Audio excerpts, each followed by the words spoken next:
INRIA Learning Lab, c'est la suite de ce qu'on a appelé le MOOC Lab. Ça a commencé il y a 3 ans, quand le ministère a commencé à réfléchir sur ces problématiques d'enseignement en ligne. Donc il y a la plateforme France Université Numérique, dans laquelle l'INRIA s'est investi, a installé la plateforme.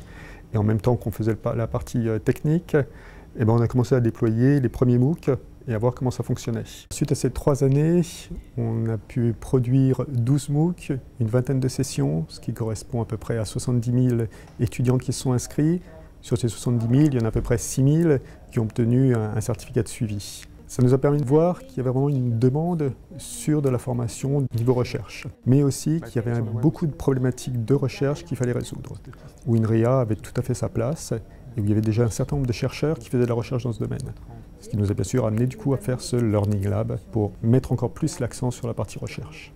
Avant, on parlait de e-learning, où c'était quelques dizaines, quelques centaines de personnes qui suivaient un cours en même temps. Là, on est à quelques milliers, dizaines de milliers d'étudiants qui suivent simultanément le même cours sur la planète entière. Donc ça change complètement la façon d'enseigner. L'autre aspect des MOOC, c'est le côté open, le côté gratuit, ce qui donne une diffusion du savoir et de la connaissance beaucoup plus grande que ce qu'on avait les années précédentes. Dans le Learning Lab, on s'est fixé 5 grands axes. Le premier, faire de la recherche, faire avancer l'éducation. Le deuxième, qui est produire du contenu. Il y a une partie de valorisation et de transfert de ces MOOC vers d'autres universités. Une partie qui est plus, on va dire, technique, technologique, où on cherche vraiment à faire de l'innovation technologique. Et la dernière partie qui est plus du partage de savoir-faire auprès de nos partenaires.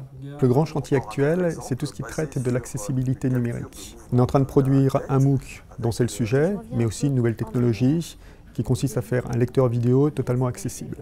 Nous sommes entourés de professionnels de l'accessibilité, donc côté SHS, on est aussi allé consulter des associations comme BrailleNet pour les malvoyants, les universités qui ont souvent des services dédiés aux étudiants handicapés, avec des ingénieurs qui sont à jour sur toutes ces nouvelles technologies. Côté recherche, il y a une grande demande de toute la communauté de l'éducation, c'est de faire des formats qui soient adaptatifs. Plutôt que de faire un cours qui dure 5 semaines de façon très séquentielle, on voudrait arriver à faire des cours qui se construisent au fur et à mesure en fonction de l'étudiant. Même s'il y a 10 000 étudiants, c'est 10 000 individus très différents. Donc ce qu'on veut arriver à faire, c'est un parcours adaptatif en fonction des résultats de chaque étudiant.